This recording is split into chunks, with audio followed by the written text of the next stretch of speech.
أعوذ بالله من الشيطان الرجيم. بسم الله الرحمن الرحيم.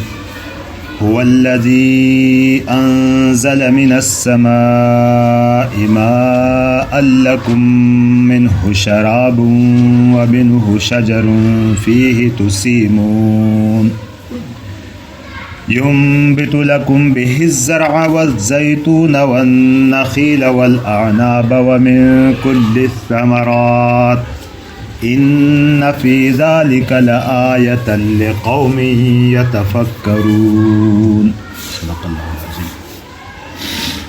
هو الذي أنزل، وہی ہے جو اتارتا ہے من السماء آسمان سے، ماء لکم پانی تمہارے لیے، منہ شراب اس سے پینے کی چیز ملتی ہے، لکم منہ شراب تمہیں ملتی ہے اس سے پینے کی چیز، ومنہ شجر اور اسی سے درخت، فیہ تسیمون کہ جس میں تم جانور چراتے ہو۔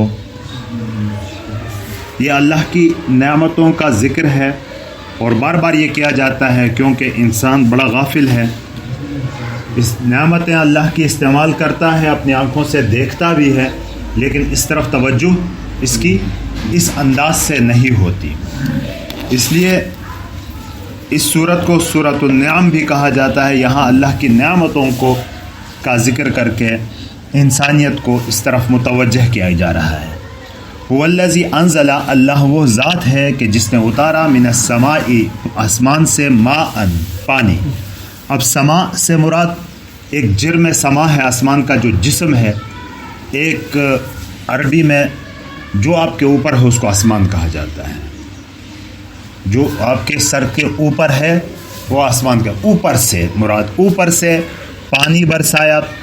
لکم کا تعلق آگے سے بھی لگا سکتے ہیں، پیچھے سے، ماء لکم پانی تمہارے لیے، ماء پانی اتارا، لکم منہ شراب تمہارے لیے ہے اس میں پینے کی چیز، ومنہ شجر اور اسی سے درخت بھی۔ شجر ایک تو وہ تنے دار درخت کے لیے استعمال ہوتا ہے، اور ایک ہر وہ اس چیز کے لیے بھی یہ لفظ استعمال ہوتا ہے جو زمین سے اگتی ہے۔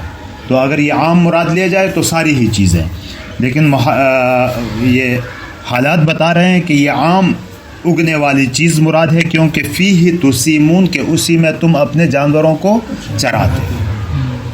تو اس سے مراد یہ ہو کہ عام درخت ہی نہیں، ساری وہ چیزیں جو زمین سے اگتی ہیں وہ مراد ہے۔ تسیمون اسامہ یسیمو کے معنی جانور چرانا، سامہ یسوم کے معنی بھی چرانے کے آتے ہیں، داغنے نشان لگانے کے بھی آتے ہیں، چرانے کے معنی اس میں مجرد میں بھی اسی معنی میں آتا ہے، لیکن باب فعل میں لے جائیں تو چرانے کا معنی اس میں آتا ہے۔ ینبت لکم، انبتا ینبت انباتن اگانا، لکم تمہارے لیے، بہی اس کے ذریعے، تمہارے لیے اگاتا ہے اس کے ذریعے، کس کے ذریعے؟ پانی کے ذریعے، الزرع کھیتی، والزیتون اور زیتون بھی اردو میں اس کا الگ سے کوئی نام نہیں ہے، زیتون ہی کہا جاتا ہے، والنخیل والاعناب، نخیل کھجور کے درخت کو کہا جاتا ہے، اعناب انگور کے بیل کو، انگور، ومن کل الثمرات اور ہر قسم کے میوے۔ دیکھیں اللہ رب العزت نے یہاں کھیتی کا ذکر کیا، کھیت کی وہ پیداوار کہ گندم، جو، مکئی وغیرہ، ان سے جس سے ہم خوراک بھی حاصل کرتے ہیں، قوت بھی حاصل کرتے ہیں، اور الزیتون سے وہ پیداوار مراد ہوگی کہ جس سے روغنیات ہم حاصل کرتے ہیں کہ ان کو تیار کرنے کے لیے استعمال کیا جاتا ہے، اور پھر آگے النخیل والاعناب ومن کل الثمرات سے عام میوے، پھل، فروٹ کے جس سے ہم لذت بھی حاصل کرتے ہیں اور خوراک بھی حاصل ہوتی ہے۔ ان فی ذلک لآیۃ لقوم یتفکرون، بے شک اس میں نشانی ہے اس قوم کے لیے جو غور و فکر کرتی ہے، سمجھ بوجھ رکھتی ہے۔ بغیر سمجھ بوجھ کے جو چلتا ہے تو وہ زندگی گزار کے چلا جاتا ہے، ان چیزوں میں غور و فکر کرتا ہے۔ اسی لیے بار بار اللہ رب العزت غور و فکر کرنے کی دعوت دیتا ہے کہ ان چیزوں میں غور و فکر کیا کریں۔ وَسَخَّرَ لَكُمُ اللَّيْلَ، اور سخر یسخر تسخیر کام میں لگانا، تابع بنانا. سخر لکم اللیل رات کو مسخر کیا تمہارے لیے، والنہار اور دن کو بھی. دن اور رات کو اللہ نے مسخر کیا. یہ بھی بطور نعمت کے اللہ نے ذکر کیا ہے. اگر دن ہی دن رہے، آرام اور سکون نہ ہو تو آدمی پاگل ہو جائے، اور اگر رات ہی رات رہے تو پھر آدمی کچھ کما نہیں سکتا. تو اللہ نے ان کو ایک دوسرے کے پیچھے لگا دیا، اللیل والنہار کو، والشمس والقمر سورج کو اور چاند کو. سورج کے اپنے فوائد کہ جن کو ہم گننا چاہیں گن بھی نہیں سکتے، کہ سورج نہ ہو تو گرمی نہیں، حرارت نہیں، روشنی نہیں، فصلیں پکیں گی نہیں، خوراک مہیا نہیں ہوگی، زندگی ناپید نہیں ہوگی. اور اسی طرح چاند کہ رات کے وقت جب آ جاتا ہے، سورج ڈوب جاتا ہے، غروب ہو جاتا ہے، تو سارے پودے اپنی آکسیجن حاصل کر لیتے ہیں. والنجوم مسخرات بامرہ اور ستاروں کو جو کہ مسخر ہیں اس کے حکم سے، اور ستارے جو مسخر ہیں کام میں لگے ہوئے ہیں اس کے حکم سے. ان فی ذلک لآیات لقوم یعقلون بے شک اس میں نشانیاں ہیں اس قوم کے لیے جو عقل رکھتی ہے. جو عقل سے کام لینے والے لوگ ہیں وہ انہی چیزوں میں سوچتے ہیں اور کسی نتیجے پر پہنچتے ہیں. ورنہ دیوانے پاگل لوگ کیا ہیں، وہ بس کھاتے پیتے اور مرتے ہیں. جانوروں کا کام بھی یہی ہے، کھاتے پیتے اور مرتے ہیں.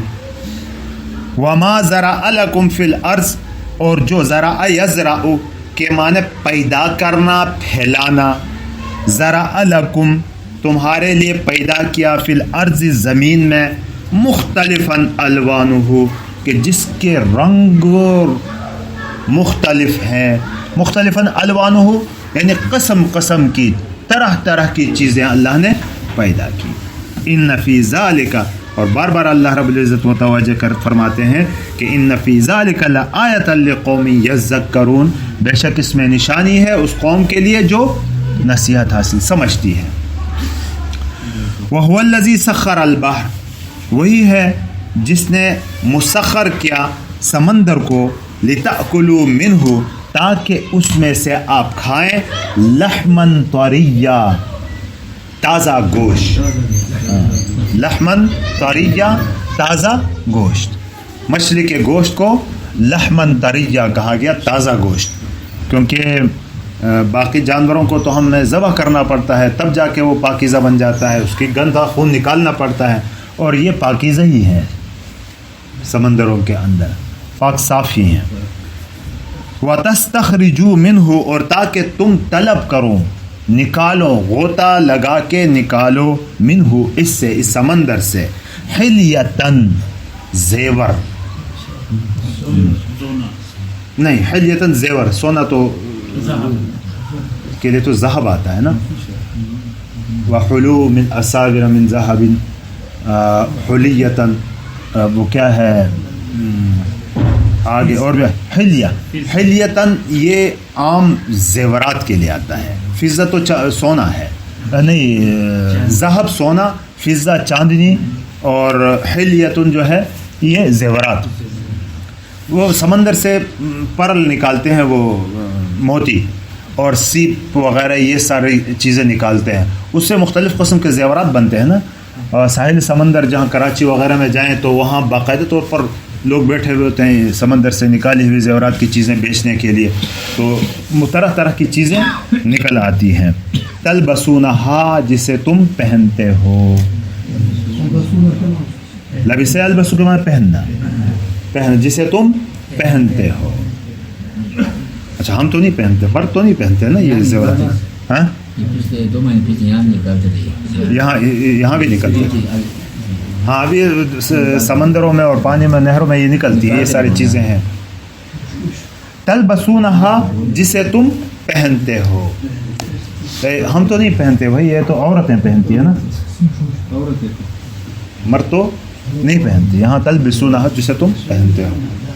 وہ چترالی میں ایک وہ ہے نا کہاوت ہے، وہ ایک لطیفہ مشہور ہے تحصیلدار صاحب چترالی میں، ایک وہ مشہور رہنمائی کریں، وہ کیا ہے، وہ کہتے ہیں کہتا بچن کیا وہ گلے میں ڈالنے کے لیے وہ چیز کیا ہوتی ہے؟ قلہور. ما بچن قلہور وہ ایتا بچن وہ یا کیا وہی نا، وہی میں وہ کہاوت بتا رہا ہوں. وہ کہتے ہیں کہ کیا ہے اس طرح، ہاں کیا مسم چست نیور نیور تتا ووری گوئی، مسم چست نیور تتا ووری گوئی. یعنی عورتیں جو چیز بھی پہنتی ہے نا، یہ میں جس بات کی طرف اشارہ کرنا چاہتا ہوں وہ یہ ہے کہ عورتیں جو چیز بھی پہنتی ہیں اپنی خوبصورتی کے لیے تو وہ مردوں کے لیے ہوتا ہے. تو یہ ان کی ان کا خوبصورت بننا یہ مردوں کا حق ہے، یہ عام عمومی مردوں کا نہیں، جن کے لیے وہ عورتیں ہیں ان کا ہے. وہ جو عمومی عورتیں ہوتی ہیں وہ بین الاقوامی ہوتی ہیں، وہ انٹرنیشنل ہوتی ہیں، وہ تو نہیں، ان کا تو نہیں ہے. یعنی اپنی بیویوں سے مراد ہے. تلبسونہا جسے تم پہنتے ہو. چلیں کافی ہے فریش ہونے کے لیے اتنی بات. وَتَرَى الْفُلْكَ اور تم دیکھتے ہو کشتیوں کو، مواخرہ. مواخرہ یہ ماخرتن بھی کشتیوں ہوں، مخارہ یمخرو فتح یفتح سے اس کا معنی ہوتا ہے پانی کو چیرنا، پانی کو یوں جدا کرنا، چیرنا. ماخرہ اس لیے کشتی کے لیے کہا جاتا ہے کہ وہ بھی پانی کو چیر کے جاتی ہے. الفلک مواخر فیہ کشتیوں کو کہ پانی کو چیر کے اس میں چلتی ہیں. کشتیاں ہیں کہ پانی چیر کے چلتی ہیں اس میں. تو وہ ترا کا لفظ استعمال کیا، تم دیکھتے ہو، یعنی ایک خوبصورت منظر کی طرف بھی اشارہ ہے کہ حسن کائنات کو بھی ذرا دیکھیں کہ اللہ نے کشتیاں وہ بھی دے دی تمہیں کہ جس سے تم چیر کے پانی چیر کے وہ چلتی ہیں. کیوں؟ وَلِتَبْتَغُوا اور تاکہ تم تلاش کرو من فضلہ اس کے فضل میں سے، تاکہ اللہ کے فضل کو تم تلاش کرو. قرآن پاک کے اکثر و بیشتر فضل اللہ کا لفظ تجارت کے لیے استعمال ہوا ہے، تاکہ تم اس سے تجارت حاصل کر سکو. شیخ تقی صاحب نے اس کے بارے میں بڑی تفصیل لکھی ہے، دوسری کتابوں میں بھی اور اپنے آسان ترجمے میں حواشی میں لکھا ہے بڑی اس کے بارے میں کہ تجارت کی بڑی فضیلتیں ہیں. اور تاجروں کے بارے میں تو یہی کہا ہے نا کہ یہ قیامت کے دن انبیاء، صدیقین اور شہداء کے ساتھ ہوں گے. التجار یحشرون یوم القیامت، فجارہ بھی آتا ہے. التاجر الصدوق الامین مع النبیین والصدیقین والشہداء، کہ صادق ہو اور امانت دار ہو تو ان کی بڑی فضیلتیں ہیں، کیونکہ رزق بہم پہنچانے کا ایک ذریعہ بنتے ہیں. لیکن یہاں یہ ہے کہ الصدوق الامین کی شرائط وہ خیر تفصیلی بات ہے کہ صادق بھی ہو اور امین بھی ہو. یہاں ایک اشارہ جو کہ من فضل ہی اس کے فضل سے. یہ تجارت کس کے فضل سے ہوتی ہے؟ اللہ کے فضل سے. جو آپ کو ہمیں ملتا ہے تجارت سے وہ اللہ کے فضل ہی سے ملتا ہے. ورنہ ڈھونڈنے والے، مانگنے والے، طلب کرنے والے تو سبھی ہوتے ہیں، صبح شام طلب کرتے ہیں. اور آج کل تو ہمارے چترال کے ایریا میں بھی یہ ڈیوٹیوں کی ABC کو چلا ہے یہاں کہ صبح سے دوپہر، دوپہر سے عشاء، عشاء سے صبح، یہ یہاں بھی چلا ہے. ورنہ پرانے زمانے میں تو صرف دن کے وقت ہی کرتے تھے. یعنی صبح سے شام، شام سے صبح، ساری محنت کرتے ہیں لیکن ہر ایک کو نہیں ملتا ہے. لہٰذا جس کو ملتا ہے وہ یہ نہ سمجھے کہ یہ میرا کمال ہے، یہ کوئی دینے والا ہے، اس کے فضل سے اس کو ملتا ہے. لہٰذا جس تاجر کی تجارت کامیاب جا رہی ہے، چونکہ یہاں تاجر حضرات بھی بیٹھے ہوئے ہیں اس لیے اس پر میں زور دے رہا ہوں کہ جس تاجر کی تجارت کامیاب جا رہی ہے تو وہ یہ نہ سمجھے کہ یہ میری محنت ہے اور یہ میرا کمال ہے اور یہ میرا علم ہے، بلکہ یہ اللہ کا فضل ہے. کیونکہ آپ کی طرح کے بہت سارے لوگ، بڑے عقل مند لوگ محنت اور تجارت کرتے ہیں، محنت کرتے ہیں لیکن فیل ہو جاتے ہیں، اس کو کچھ نہیں ملتا. اس لیے یہاں اشارہ من فضل ہی سے اس طرف بھی کر دیا. وَلَعَلَّكُمْ تَشْكُرُونَ اور تاکہ تم شکر گزار بنو، شکر ادا کرو. دیکھیں ان تمام چیزوں کو ہر ایک استعمال کرتا ہے ہم میں سے، لیکن شکر کی کیفیت کمزور ہے، بہت کمزور ہے. اس لیے شکر کی عادت ڈالنی چاہیے. شکر ایک تو لفظ کا ہوتا ہے، الفاظ سے اللہ تیرا شکر، کہ اللہ تیری نعمتیں میں استعمال کرتا ہوں، دل سے بھی کریں اور عمل سے بھی کریں، عمل سے بھی اندازہ ہو کہ یہ اللہ کا شکر ادا کرتا ہے۔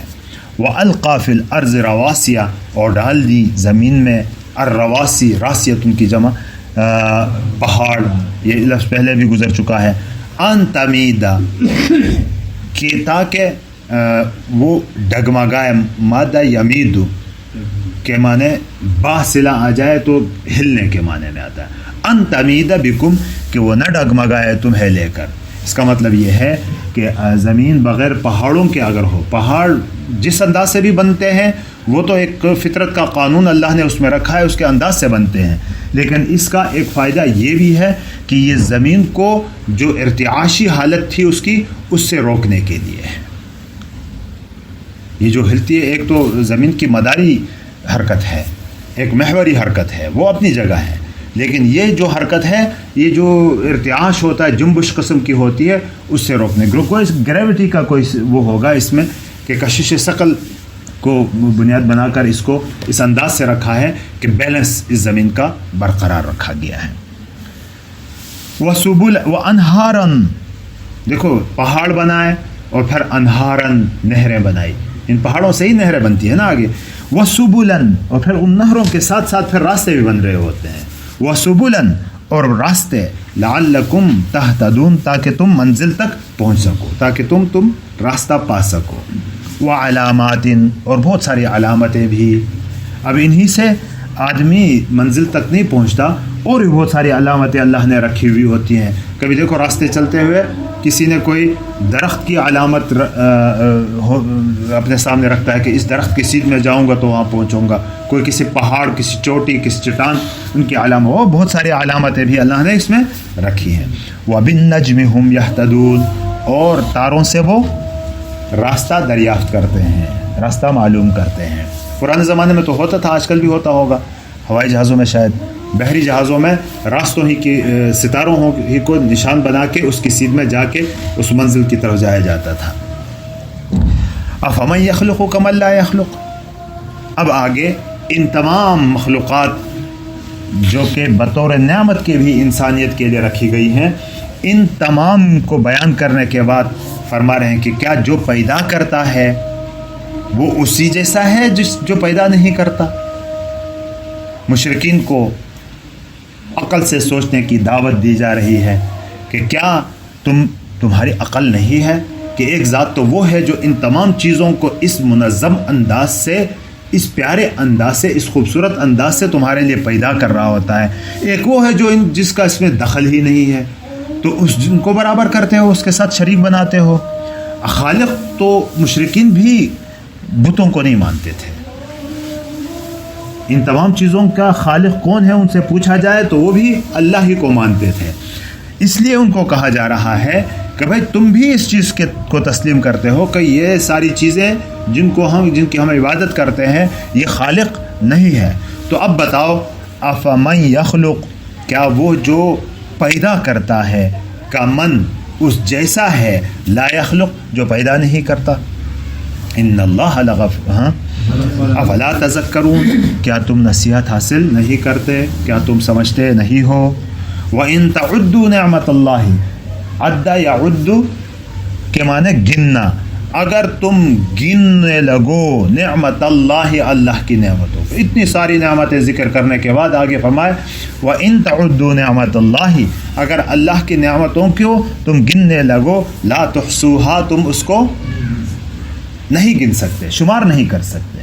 گننا اور شمار کرنا، گننا میں تو انتہا تک پہنچانا ضروری نہیں ہوتا ہے، شمار کرنے میں تو آخر تک پہنچانا ہوتا ہے، تو اللہ کی نعمتوں کو گننے لگو تو اس کا احاطہ نہیں کر سکتے۔ بھائی ہم کیا احاطہ کریں اللہ کی نعمتوں کا، کہ وہ تو آئے دن نئی پیدا ہوتی ہیں اللہ کی نعمتیں۔ دیکھو نا، اللہ رب العزت نے ایسی قانون فطرت، ایسی طاقتیں، ایسی قوتیں یہاں رکھی ہیں کہ دن ڈھلتے مہینہ گزر جاتا، نئی نعمتیں اللہ کی طرف سے پیدا ہو جاتی ہیں، نئی طرح کی نئی نعمتیں اللہ کی آ جاتی ہیں، تو ہم ان کو گن کیسے سکتے ہیں؟ وَإِن تَعُدُّوا نِعْمَةَ، تو گن ہی نہیں سکتے ہم تو۔ اور پھر ہمیں تو جو نعمتیں ہمارے سامنے ہوتی ہیں جو ہر وقت ہمارے ساتھ لگی ہوئی ہوتی ہیں، جسے ہم استعمال بھی کر رہے ہوتے ہیں، ہمیں تو پتہ بھی اس وقت چل جاتا ہے کہ یہ نعمت ہونے کا ہمیں پتہ نہیں ہوتا. ہمیں تو اس وقت پتہ چل جاتا ہے جب وہ چھن جاتی ہے، تب جا کے پتہ چل جاتا ہے کہ یہ اللہ کی کتنی بڑی نعمت تھی. دیکھو نا، آنکھ ہم استعمال کرتے ہیں، 24 گھنٹہ استعمال کرتے ہیں، ہر وقت استعمال میں ہوتی ہے، لیکن کبھی اس طرف توجہ نہیں دیتے. جب خدا نخواستہ آنکھ چلی جائے تو تب جا کے پتہ چلتا ہے کہ کتنی بڑی نعمت تھی اللہ کی. اسی طرح سر سے لے کر پیر تک اور بدن سے باہر کے بھی جتنی نعمتیں ہم استعمال کرتے ہیں، جب وہ نعمتیں چھن جاتی ہیں تو تب جا کے ہمیں پتہ چلتا ہے کہ ہاں واقعی یہ نعمت تھی. تو یہاں فرمایا کہ وَإِن تَعُدُّوا نِعْمَةَ اللَّهِ لَا تُحْصُوهَا، اور اگر تم اللہ کی نعمتوں کو گننے لگو گے تو شمار نہیں کر سکتے. اب ہونا تو یہ چاہیے کہ نعمتوں پر ہم شکر ادا کریں. ہم تو وہ گن ہی نہیں سکتے، شکر کیا کریں گے. شکر والا مزاج بن جائے اور شکر میں کمی بھی ہو جائے تو پھر کیا کہ ان اللہ لغفور الرحیم، بے شک اللہ بڑا بخشنے والا، بڑا رحم کرنے والا ہے. مزاج ہونا چاہیے.